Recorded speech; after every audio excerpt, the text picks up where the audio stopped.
ഇവനാണ് സാജിദ്. ഇന്നത്തെ എൻ്റെ ഇര ഇവനാണ് കേട്ടോ. ഇവൻ കുറേ നാളും കൊണ്ട് എനിക്കൊന്ന് മുടി വെട്ടിത്താ ചേച്ചി എന്ന് പറഞ്ഞ് നടക്കുക കേട്ടോ എൻ്റെ പുറകെ. ഞാനങ്ങനെ ഇന്ന് അവനെ പിടിച്ചിരുത്തി മുടി വെട്ടാമെന്ന് വിചാരിച്ച് ഇന്ന് അവൻ്റെ തലയിൽ ഞാനൊരു താജ്മഹൽ തന്നെ പണിയും. അവൻ എന്തോ ബുള്ളറ്റ് കട്ടെന്നാണ് പറഞ്ഞത്. സംഭവം എനിക്ക് എന്തോന്ന് അറിഞ്ഞൂടാ. അവൻ പറഞ്ഞു തരുന്ന രീതിയിൽ ഞാനങ്ങ് കട്ട് ചെയ്യുകയാണ് കേട്ടോ. എന്തായാലും സകല ദൈവങ്ങളെയും സകല ബാർബർമാരെയും മനസ്സിൽ ധ്യാനിച്ചുകൊണ്ട് ഞാൻ അവൻ്റെ മുടി കട്ട് ചെയ്യാൻ തുടങ്ങി. എന്തായാലും ഒരു ഭാഗം ചെറുതായിട്ടൊക്കെ ഒന്ന് കട്ട് ചെയ്ത് ട്രിമ്മറിൻ്റെ ചാർജ് തീരാറായി.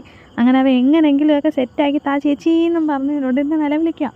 അങ്ങനെ നല്ല നിങ്ങൾ കണ്ടോ, എൻ്റെ തുണി വെട്ടുന്ന കത്രികയാണ്. തുണിയല്ല, നൂല് കട്ട് ചെയ്യുന്ന കത്രിക. അതിനാണെങ്കിൽ നല്ല മൂർച്ച. മറ്റേ തുണി വെട്ടുന്ന കത്രികയ്ക്ക് ഒരു മൂർച്ചയില്ല. ഞാൻ പറഞ്ഞു നമുക്ക് ഇത് തൊട്ട് തന്നെ അങ്ങ് വെട്ടാടെന്ന് പറഞ്ഞ് അതിട്ടാണ് ഞാൻ കട്ട് ചെയ്യുന്നത്. അതിട്ട് കട്ട് ചെയ്തിട്ട് ട്രിമ്മർ വെച്ച് ഷേപ്പ് വരുത്തുക. ശരിയാണോ തെറ്റാണോ എന്ന് എനിക്കറിഞ്ഞൂടെ. എന്തായാലും കുളമായി കഴിഞ്ഞാൽ നീ പോയി കടയിൽ പോയി മുട്ട അടിച്ചോടാന്ന് പറഞ്ഞുകൊണ്ടാണ് ഞാനിതൊക്കെ ചെയ്ത് കൊടുക്കുന്നത്. അവനാണെങ്കിൽ എല്ലാത്തിനും അങ്ങ് ഇരുന്ന് തരികയും ചെയ്യുന്നുണ്ട്. തോനെ മുടി ഉണ്ടായത് തന്നെ വെട്ടിക്കളയാൻ നല്ല രസമായിരുന്നു കേട്ടോ. അങ്ങനെ ഞാൻ അവൻ്റെ മുടി താണ്ട ഓരോ സൈഡിൽ അപ്പുറത്തും ഇപ്പുറത്തും ഇത്രയും വെട്ടിയത്. ഫ്രണ്ടുകളിൽ താഴെയൊന്നും വെട്ടാത്തതുകൊണ്ട് വലിയ ജോലി കാര്യങ്ങളൊന്നും ഇല്ലായിരുന്നു. ഈ സൈഡ് രണ്ട് ഇച്ചിരിയൊന്നും എടുത്താൽ പോരെ. അത് ഞാൻ ഏറ്റടാന്നും പറഞ്ഞാണ് ഞാനിത് ചെയ്യുന്നത്. എന്തായാലും അധികം കുളമാവാതെ സെറ്റാക്കി എടുത്തിട്ടുണ്ട്. അവസാനം പിന്നെ അവൻ കടയിൽ പോയി വെട്ടി. അത് വേറെ സത്യം, അവനങ്ങോട്ടത് ചേരുന്നില്ലെന്ന് തോന്നുന്നു.